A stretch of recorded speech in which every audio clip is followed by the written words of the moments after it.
আচ্ছা, ভালো হেডফোন বা সাউন্ড সিস্টেম বলতে আপনি কোন কোম্পানির প্রোডাক্টের কথা মনে করেন? এর উত্তর কিন্তু একটাই, অবশ্যই বোস। পকেটে রেস তো কম থাকলে অবশ্য অন্য কথা, যে কারণে আমার আপনার মতো সাধারণ বাঙালি শুধুমাত্র বোসের বিভিন্ন হেডফোন বা সাউন্ড সিস্টেমের ছবি আর দাম দেখেই কাটিয়ে দেয়, আর মনে মনে ভাবে কিনবো, কোনো একদিন নিশ্চয়ই কিনবো।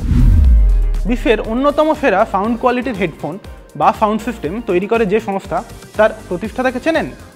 আজ TV9 ডিজিটালের বি ফর বিজনেসে আপনাদের সঙ্গে রয়েছে আমি সুপ্রিয়, আর আমি বলবো এই বোস কর্পোরেশনের গল্পই। বোস কর্পোরেশনের প্রতিষ্ঠাতা হলেন অমর গোপাল বসু। এই নামটা শুনেই মনে হচ্ছে না বাঙালি? আগে হ্যাঁ, এই ভদ্রলোক আসলেই বাঙালি।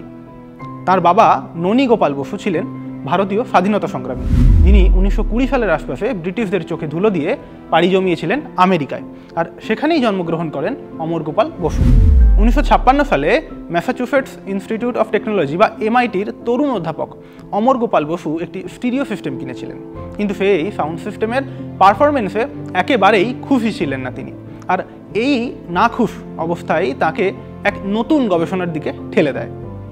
1964 সালে আমেরিকায় তিনি প্রতিষ্ঠা করেন বোস কর্পোরেশন। এই কোম্পানির প্রথম যুগান্তকারী পণ্য ছিল বোস 901।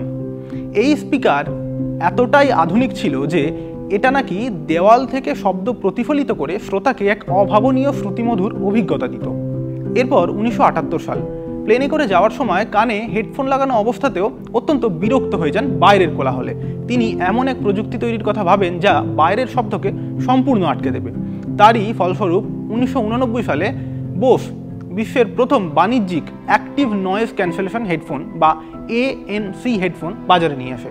তিনি শুধুমাত্র একজন ব্যবসায়ী ছিলেন এমন নয়, কিন্তু তিনি 45 বছরেরও বেশি সময় ধরে MITতে অধ্যাপনা করেছেন, আর 2011 সালে তার কোম্পানির বেশিরভাগ শেয়ার MITকে দান করেন গবেষণা এবং শিক্ষার প্রসারের জন্য। 2008 সালে তাকে ন্যাশনাল ইনভেস্টর্স হল অফ ফেমে অন্তর্ভুক্ত করে আমেরিকার সরকার। গুগল, মাইক্রোসফটের মতো সংস্থার গা ঘেঁষাঘেঁষি করে থাকা বোস কর্পোরেশন, তার প্রতিষ্ঠাতা যে বাঙালি তা কি আগে জানতেন? আজ অমর গোপাল বসু শুধু একজন প্রযুক্তিবিদ বা অধ্যাপক নন, তিনি বাঙালিদের কাছে এক অনুপ্রেরণার নাম। বাঙালি চাইলে কি কি করতে পারে তার অন্যতম উদাহরণ হলেন এই অমর গোপাল বসুই, আর তার আবিষ্কার আরও সুন্দর করে স্পষ্ট করে শুনতে শিখিয়েছে গোটা পৃথিবীকে। আর এই ধরনের কন্টেন্ট যদি ভালো লাগে আপনার, তাহলে আপনি দেখতে থাকুন TV9 ডিজিটাল।